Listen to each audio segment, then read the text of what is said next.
طالب چارواکي وایي پنجشیر کې 390 پوستې جوړې شوې دي.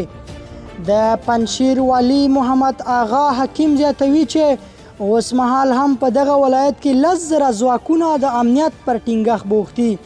هغه څرګنده کړه د پنجشیر په شاوخوا کې 300 امنیتي پوستې موجودې دي، ځکه پنجشیر هغه ولایت دی چې له 7 ګاونډیو هیوادونو سره سرحد لري.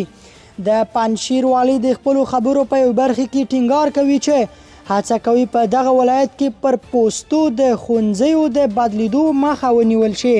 هغه زیاته کړه په پریکنده توګه پریکړې ته ورسېدو چې ټول ښوونځي دې تخلیه شي او 95 سلنه ښوونځي تخلیه شوي دي. محمد آغا حکیم له ټولنیوز سره په مرکه کې زیاتوي چې په پنجشیر کې د بشري حقونو د نقض په تړاو راپورونه بې بنسټه دي او اوس مهال پنجشیر تر ټولو امن ولایت دی او دلته هیڅ داسې ډله فعالیت نه کوي چې دغه ولایت ناامنه کړي.